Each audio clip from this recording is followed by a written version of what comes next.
Aujourd'hui, vu tout ce qui a été fait, c'est devant eux que le port de Cotonou est tombé, s'est effondré en pleine crise du PVI. Le port, le Bénin a perdu déjà son port à cause du PVI.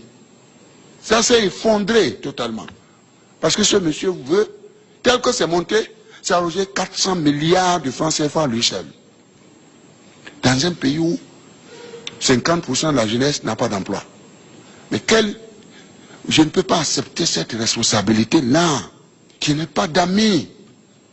Je n'ai pas de parents pour ça. Ça ne peut pas se passer comme ça. Donc il fallait courir et aller redresser. C'est devant ces Américains-là.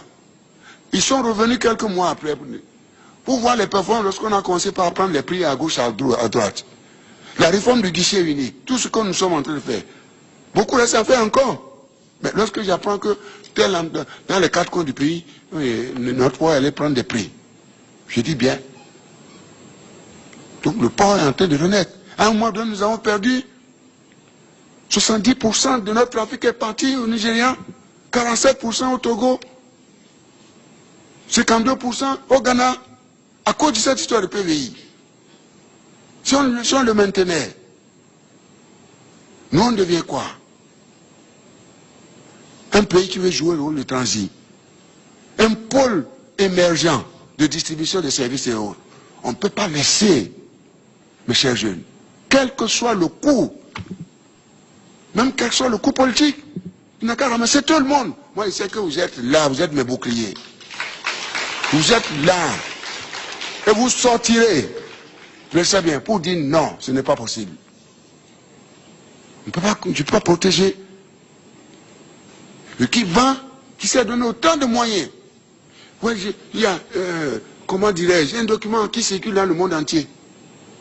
Je vais recruter un crochet en Californie, en Australie, qui dit voilà le Bénin est la source de la piraterie maritime. Et de dire aux navires de ne pas venir au Bénin. Et il paye ce cabinet.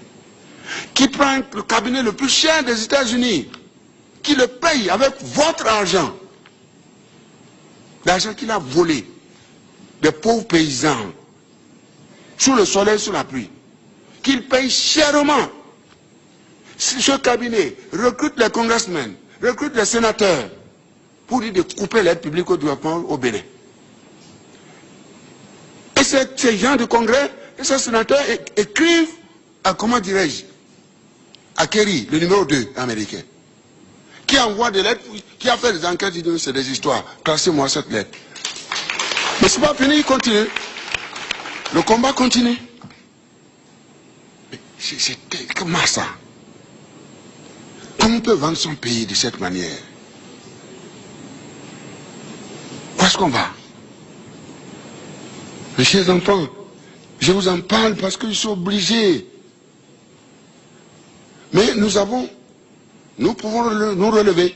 On est tombé par les bombes qu'on a fabriquées nous-mêmes. La classe politique à laquelle j'appartiens. Je ne veux pas me dédouaner. Si on doit être jugé, on sera jugé de tous.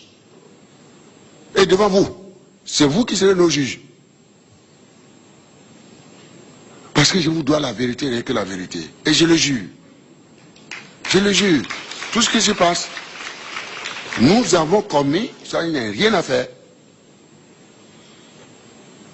Par des arrêtés, des décrets, de ceci, de cela, etc. Aussi la fonction publique, des agents, des protocoles concis, de gauche à droite, n'importe comment. N'importe comment. Pour découvrir que, eh bien, on a fabriqué des bombes, décidées à ensanglanter, enflammer et désintégrer notre édifice constitutionnel. Mais Dieu est grand. Dieu est grand. Que Dieu leur donne la bénédiction et qu'ils comprennent qu'il faut revenir à la raison. Je tenais à vous le dire.